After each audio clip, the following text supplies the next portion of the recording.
오늘은 우리 예수님께서 부활하신 뜻깊은 부활주일입니다. 우리 주님께서 십자가에 못 박혀 운명하신 후 이제 3일째 되던 날, 바로 오늘이죠. 지난 금요일에 운명하시고 오늘 십자가에서 못 박혀 돌아가시고 오늘 부활을 하셨습니다. 구약의 그 긴 세월 동안 안식일은, 유대인들이 지켰던 안식일은 토요일이었잖아요. 그리고 이제 토요일이 되면 그들은 제사도 드렸지만 영육간에 이제 안식도 누렸죠. 일을 다 중단하고 편히 쉬었습니다. 그런데 우리 예수님께서 부활하신 그 이후부터는 이제 안식일인 토요일에 모이지 않고 안식 후 첫날인 주일에 모였습니다. 그만큼 주일은 삶을 바꾸고 또 그리스도인들에게는 가장 중요한 날이 된 것이죠. 우리 성경에 보면 초대교회 때부터 안식 후 첫날, 오늘날 주일이죠. 주일날 모임을 가진 기록이 나옵니다. 가령 요한복음 20장 19절에 보면 이렇게 기록이 되어 있죠. 이날 곧 안식 후 첫날 저녁때에 제자들이 유대인들을 두려워하여 모인 곳에 문들을 닫았더니 예수께서 오사 가운데 서서 가라사대 너희에게 평강이 있을지어다, 이렇게 말씀하셨죠. 그날 안식 후 첫날에 제자들이 모였다. 그리고 그들이 떡을 떼며 서로 교제를 나누었다, 이렇게 기록이 되어 있습니다. 초대교회 이렇게 제자들뿐 아니라 성도들도 안식 후 첫날은 정기적인 모임을 가진 것을 볼 수가 있습니다. 사도 바울이 전도하다가 또 모임을 가졌던 그때도 안식 후 첫날이었어요. 사도행전 20장 7절에 보면 안식 후 첫날에 우리가 떡을 떼려 하여 모였더니, 그렇죠? 그러니까 바울 사도도 막 전도하다가도 주일이 되면 모여서 떡을 떼고 음식을 나누어 먹고 성찬을 나누고 또 기도회를 가졌다. 이걸 보면 벌써 초대교회 때부터 그들이 모였던 날은 주일, 주님이 부활하신 날인 것을 알 수가 있습니다. 이렇게 그리스도의 부활은 우리 모두에게 아주 중요한 의미를 가지는 것이죠. 그래서 지금까지 모든 세계 교회는 주일, 안식 후 첫날인 이 날은 모여서 예배드리고 모여서 찬송하고 교제 나누고 음식을 나누어 먹고 이런 행사를 가져왔죠. 특히 우리 미국에 있는 우리 이민교회들은 이런 점에서 초대교회 모습을 많이 보여줍니다. 우선 첫째 모여서 예배드렸죠. 그 다음은 음식을 나누어 먹었다 하는 그런 점에서 초대교회 모습을 우리가 많이 몸으로 느끼는 그곳이 바로 여기 미국에 있는 우리 한인 이민교회라, 이렇게 볼 수가 있겠습니다. 오늘도 우리 주님의 부활을 기념해서 오늘 이렇게 우리가 모였습니다. 본문 57절에 보면 이런 말씀이 나오죠. 우리 주 예수 그리스도로 말미암아 우리에게 성리를 주시는 하나님께 감사하노니. 여기 사도 바울이 특별히 말씀한 성리를 주신 바로 이 날. 이 성리가 뭔가? 주님께서 우리에게 이 부활 주일을 통해서 승리의 기쁨을 주셨다, 이렇게 말씀했거든요. 그러면 이 승리란 말, 이긴다는 말이잖아요. 뭔가 경기를 하거나 아니면 뭐 싸움을 하거나 전쟁을 하거나 할 때 이기고 지는 것이 있잖아요. 우리가 그럼 어떤 싸움을 하기에 이긴다는 말, 승리를 주시는가? 우리가 싸우는 대상이 누군가? 베드로전서 5장 8절에 보면 이런 말씀이 나옵니다. 건신하라 깨어라 너희 대적 마귀가, 그러면 너희 대적 원수, 너희의 원수 마귀가 우는 사자같이 두루다니며 삼킬 자를 찾나니. 이 보면 우리의 원수는요, 이 사단입니다. 마귀입니다. 우리가 싸울 대상은 어떤 인간이 아니죠. 우리가 싸울 대상은 나와 생각이 다른 그런 자와 싸울 대상이 아니고 사탄, 마귀가 바로 우리의 싸움의 대상이다, 이렇게 볼 수가 있습니다. 이 마귀를 보면요, 역사 깊어요. 벌써 옛날 저 아담과 하와 때 마귀가 에덴 동산에 가만히 들어와서 그 뱀을 통해 가지고 아담과 하와를 유혹을 했잖아요.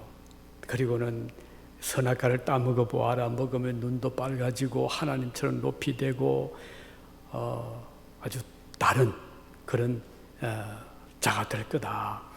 그러니까 이 아담과 하와가 가만히 들어보니까, 그리고 선악과를 보니 정말 보기도 좋고 먹음직스럽고 맛도 있어 보여. 그래서 하나님께서 금했지만 이 마귀의 말이 너무 매력이, 너무 아주 마음을 끄는 거예요. 그래서 먼저 하와죠. 하와가 하나 따서 먹어보니까 너무 맛이 좋아 보여요. 그래서 남편에게 주었잖아요. 그래서 부부가 하나님 말씀을 거역하고 이 과일을 따먹었습니다. 결국은 하나님을 대적한 거죠. 사탄이 이긴 겁니다. 여기에서 아담과 하와가 졌습니다. 그 결과가 어떻게 됐죠? 모든 걸 잃었잖아요. 자, 에덴 동산에 그 축복 다 빼앗겼죠. 그리고 생명 잃어버리잖아요. 뭐 죽음의 그런 운명을 벗어날 길 없었죠. 그리고 행복도 사라졌죠. 또 가정에는 가인이 아벨을 죽이는 살인 사건, 범죄가 일어났죠. 이렇게 해서 그만 다 무너지고 말았습니다. 이렇게 사단이 사람을 유혹하고 범죄를 하게 했을 때 결과는 참 비참하고 슬픈 비극적인 결과를 가져왔습니다. 오늘날도 왜 한 가정이 무너지죠? 왜 한 사회가 이렇게 무너집니까? 그 이유는 이 끔찍한 범죄 때문에. 그래서 그 기쁘던 행복이 넘치던 가정에 슬픔이 닥쳐오게 되고 절망이 찾아오게 되는 이유는 사탄과의 그 싸움에서 우리가 질 때, 패배할 때 이런 결과가 오게 되는 것입니다. 우리 욥 이야기 알잖아요. 욥이 얼마나 복을 받고 행복했잖아요. 재산도 많았고 건강도 좋았고 자녀들도 11매가 되고 종들도 많았고 그런 가정이었는데 이 사탄이 시기 질투를 해가지고 욥을 어떻게 넘어뜨리게 하려고 기회를 엿보다가 어느 날 하나님께 참소를 했잖아요. 하나님, 욥이 괜히 하나님을 잘 섬길 줄 아십니까? 만일에 하나님이 욥에게 주신 복을 다시 거두어 가시면 아무리 욥이라도 하나님을 대적하고 하나님을 떠날 겁니다 하고서 사탄이 하나님께 참소를 했어요. 근데 하나님은 욥을 믿었거든요. 아니다. 욥은 그럴 사람이 아니다. 그때 욥이 사탄이 아닙니다. 한번 욥에게 주신 복을 빼앗아 보십시오. 욥도 별 수 없습니다. 그래서 하나님께서 그러면 네가 욥에게 한번 그런 시험을 해보아라 허락을 했죠. 사탄이 신났습니다. 그래가지고 욥의 가정에 침투했죠. 해가지고는 자 재산을 다 뺏어갔어요. 또 지붕이 내려앉아서 자녀들 목숨도 빼앗아갔어요. 그런데도 욥이 끄떡하지 않거든요. 어떻게 했죠? 건강, 병이 들게 했어요. 그러니 뭐 하루아침에 참 풍비박산이 될 정도로 다 잃어버렸죠. 그런데 욥은 물론 힘들었죠. 욥도 마음이 흔들렸죠. 하지만 욥은 참고 인내하고 결국은 그 시험을 잘 통과했어요. 그래서 어떻게 됐죠? 나중에는 빼앗겼던 거 다시 다 회복을 하되 전보다가 배의 축복을 받았다 그랬어요. 그래서 재산도 빼가 되고 또 자녀들도 다시 열남매를 얻고 온 가정이 다시 행복을 찾게 된 그런 일이 있었습니다. 여기도 보면 욥과 사단의 싸움이었잖아요. 욥이 이겼습니다. 오늘도 사탄은 그리스도인들을 온갖 수단 방법 가리지 않고 공격을 합니다. 흔듭니다. 또 시험을 일으킵니다. 이 사단의 그 유혹, 시험을 우리가 피할 방법이 없어요. 그럼 어떻게 돼요? 어차피 싸워야 되거든요. 그럼 싸움에서 지면 어떻게 되죠? 사탄의 노예가 되고 말죠. 지면 잃고 맙니다. 이 싸움에서 반드시 이겨야 됩니다. 그런데 우리 힘으로는 이길 능력이 부족합니다. 우리는 너무 약해요. 잘 흔들립니다. 좋을 때는 기분 좋아하지만 조금만 환경이 바뀌어진다거나 또는 우리가 누리던 행복을 잃었다 싶으면 재산이 날아간다거나 건강이 떠난다거나 또 가족 중에 하나가 그만 병들어 고생하다가 세상을 떠난다거나 하면 얼마나 힘듭니까? 우리 마음이 막 무너집니다. 그런데 오늘 우리는 예수님의 부활을 통해서 이김을 주시는 하나님께 감사한다. 이렇게 말씀했습니다. 그러면 이 부활 사건은 하나님께서 우리에게 승리를 주시는 중요한 사건이다. 어디에서 승리하게 하죠? 사망의 세력에서, 죽음의 세력으로부터 우리를 이기게 하시는 것입니다. 우리 주님이 부활하셨기 때문에 그것은 죽음을 이긴 사건입니다. 지금까지 모든 인류가 죽음을 이긴 자들이 아무도 없잖아요. 아무리 내가 사랑하고 존경하는 부모님도 언젠가는 우리를 떠나게 되죠. 친구도 그렇고 형제도 그렇고 이 세상에 태어난 모든 사람들은 시작이 있으면 끝이 있듯이 반드시 죽음으로 삶을 끝맺게 되어 있습니다. 아무도 이 죽음을 피할 길이 없어요. 요즘 100세 시대에서 사람들이 좀 오래 살긴 하지만 100년을 살다가 세상을 떠나나 50년을 살다 세상을 떠나나 결과는 같거든요. 죽음을 우리 힘으로 이길 방법이 없습니다. 우리가 성공의 고지를 향해서 막 달려가다 보면 어느새 내리막길입니다. 이제는 점점 살 날이 짧아질 날이 금방 오는 것입니다. 우리가 누리는 행복, 기쁨도 길지 못하죠. 모세는 말했습니다. 시편 90편 10절에 말씀하기를 우리의 연수가 70이요 강건하면 80이라도 그 연수의 자랑은 수고와 슬픔뿐이요 신속히가니 우리가 날아가나이다. 우리가 날아가는 새처럼 세월이 빨리 간다 그런 뜻이죠. 그래서 100년을 살아도 지나고 보면 길지 않다는 것을 느낄 뿐이죠. 문제는 그 죽음을 우리가 어떻게 이기느냐 하는 것입니다. 예수님을 재판에서 사형을 받게 한 사람들은 자기들이 이겼다고 승리의 그 도취감에 빠졌었죠. 예수님을 죽게 한 대제사장들과 유대 지도자들은 빌라도를 찾아와서 요청했죠. 아무도 저 시체를 가져가지 못하도록 무덤 문을 꽉 막아서 지켜주십시오. 혹시 제자들이 훔쳐가고 나서는 살아났다고 그렇게 또 밀란을 일으킬 수가 있습니다.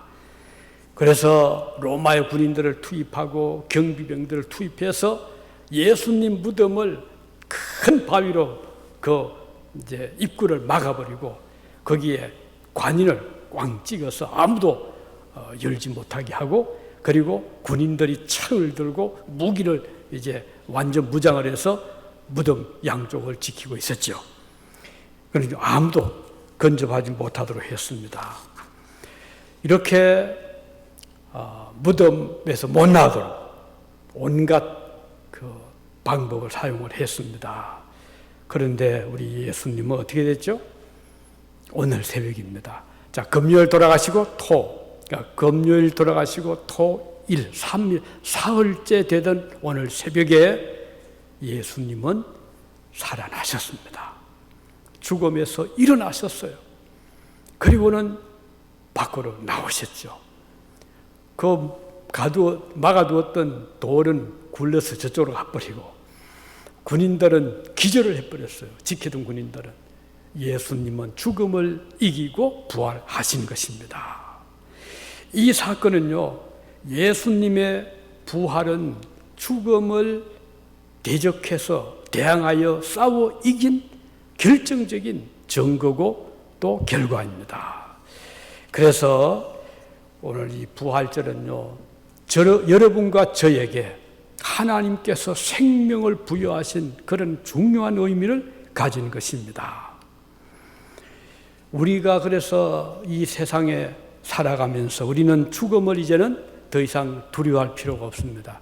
이게 성도의 승리의 그 기쁨이죠. 예수님처럼 우리도 반드시 다시 살아날 것입니다. 여러분 아마 몸이 되게 안 좋거나 어떤 위험한 일을 겪고 나면 죽을 뻔했다 그런 말을 하잖아요. 그때 얼마나 섬뜩하잖아요. 그런데 우리 그리스도인들은 죽음이 아무리 눈앞에 다가온다 해도 우리는 담대하게 할 수가 있고 죽음 앞에서 강하게 우리는 소망을 가질 수가 있는 것입니다. 이게 성도의 기쁨이 아니겠어요? 작년, 재작년 저도 병원에 입원도 해보았죠. 그런데 사람들은 모두 오면은 걱정을 저보다 더 많이 해주더라고요. 근데 저는 그때도 너무 마음 한쪽엔 너무 부활에 대한 소망이 있으니까요.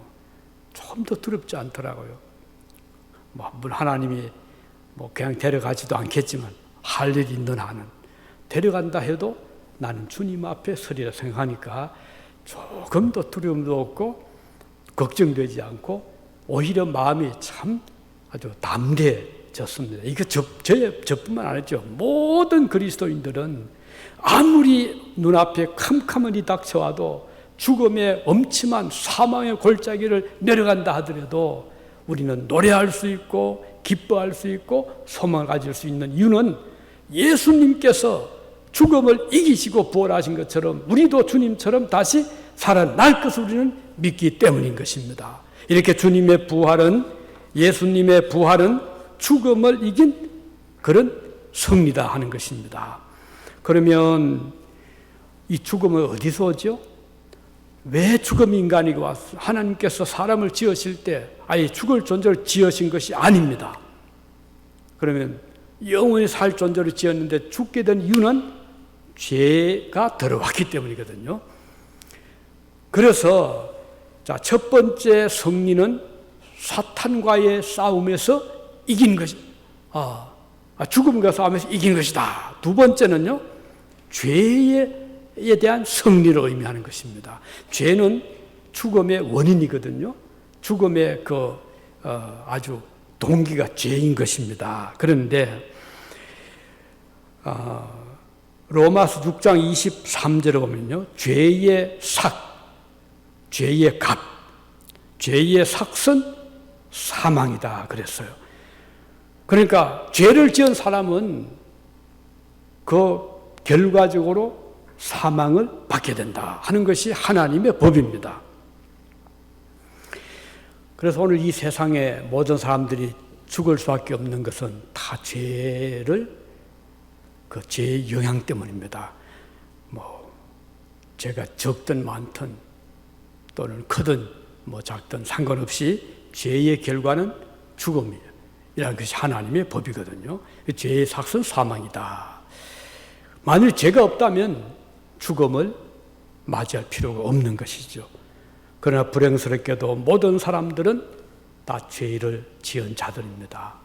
어린 아기라도 아담과 하와의 그 유전적인 죄의 피를 타고났기 때문에 어쩔 수 없어요.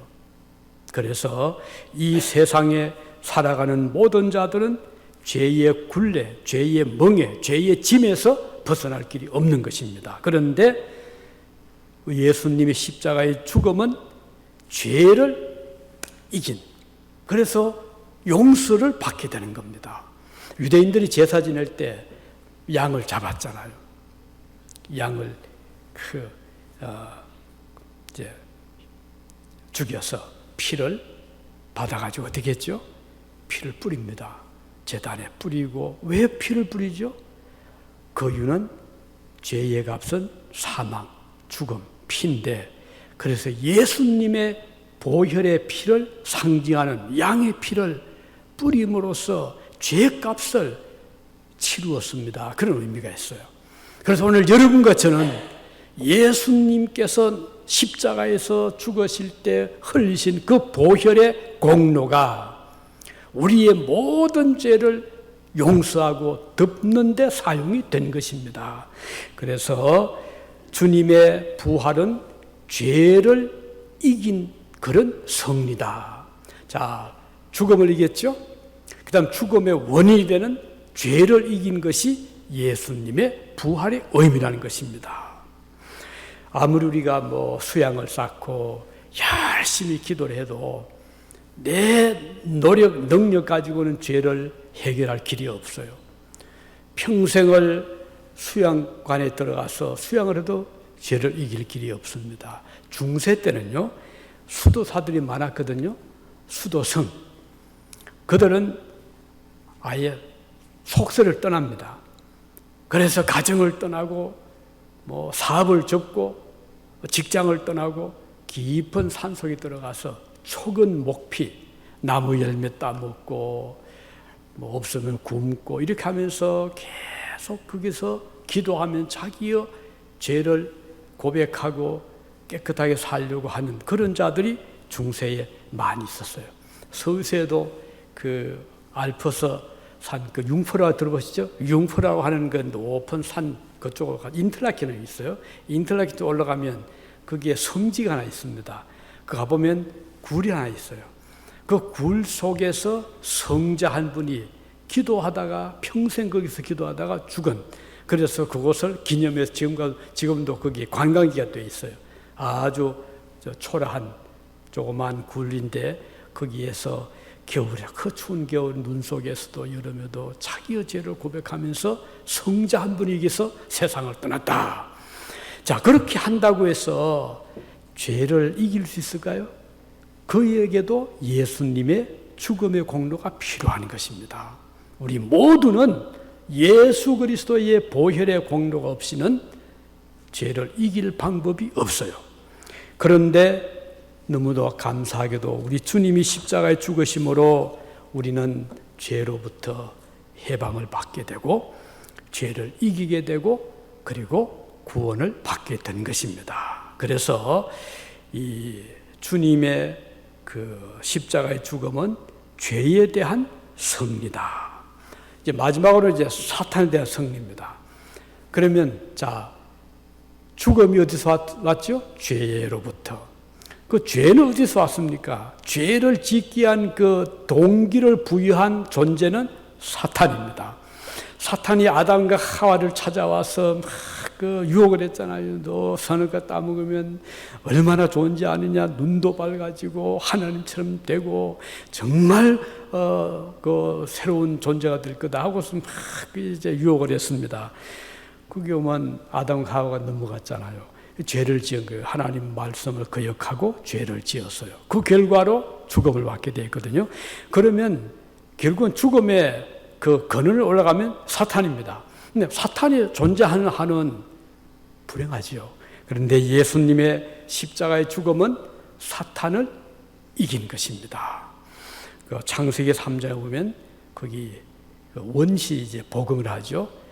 여인의 후손이 뱀의 머리를 상하게 할 것이고 뱀은 여인의 발꿈치를 상하게 할 거다. 이게 무슨 뜻인가?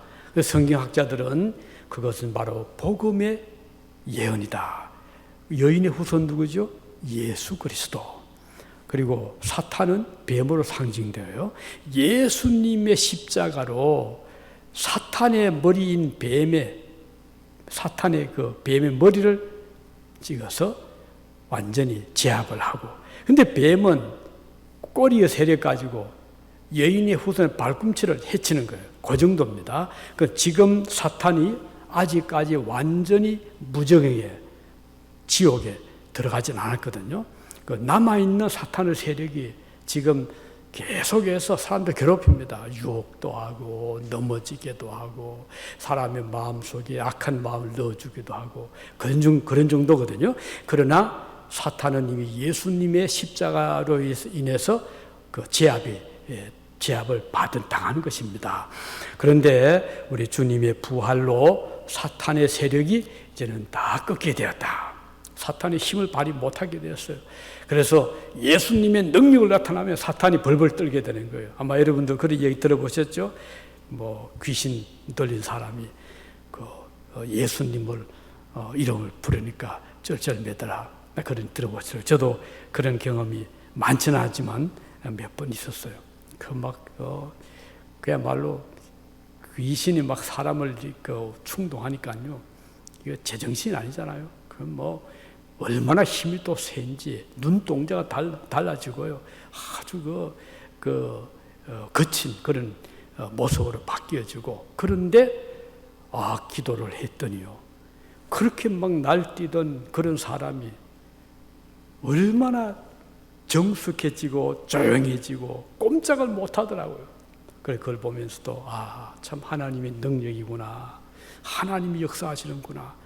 내 힘 가지고는 안 돼요. 그런데 하나님의 능력으로는 아무리 거친 그런 공격적인 사탄 세력도 힘을 쓰지 못하고 주님 막으시는데 예수님께서 복음 전하실 때 보세요. 저 거라사에 갔더니 한 젊은 청년이 군대 귀신이 들었어요.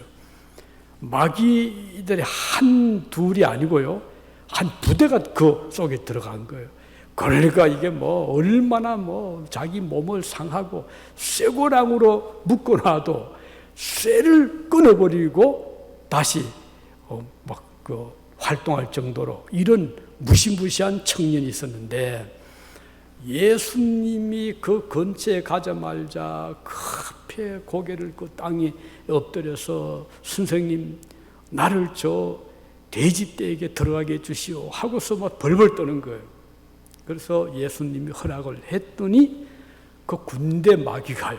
군대 귀신들이 돼지떼에 들어갔잖아요. 이 돼지떼들이 바다로 들어가서 몰살하는 그런 기록이 나옵니다. 저는 그것을 읽으면서 그렇지 지금도 사탄이 곳곳에서 사람들을 이제 공격을 하고 유혹을 하고 넘어지게 하지만 우리 주님은 사탄을 이기신 분이다. 그러니까 우리는 얼마나 담대하잖아요. 사탄을 이겼으니까요. 두려워할 것이 아무것도 없는 거예요.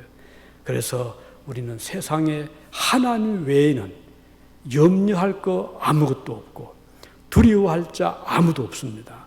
영들도 두려워할 것이 없고 어떤 세상의 능력도 하나님 앞에는 감당할 수가 없잖아요. 그래서 우리는 승리할 수 있는데 그래서 하나님의 그리스도의 부활은 사탄을 이기는 그런 승리다. 어느 날 사탄은 베드로의 마음에 들어갔잖아요. 사탄에 들어가면 사람 마음이 바뀌어져 버립니다. 그래서 베드로가 어떻게 했죠? 예수님 보고 선생님 십자가 지지 마세요.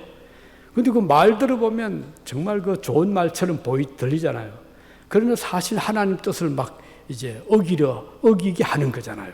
그때 예수께서 사단아 내 뒤로 물러가라 라고 하시면서 베드로를 책망한 적이 있었죠. 자, 이렇게 사탄은 하나님보다 사람 중심으로 생각을 하게 합니다. 사람을 위하는 것처럼 보이게 합니다. 그러면 하나님 일을 못하게 하는 거예요.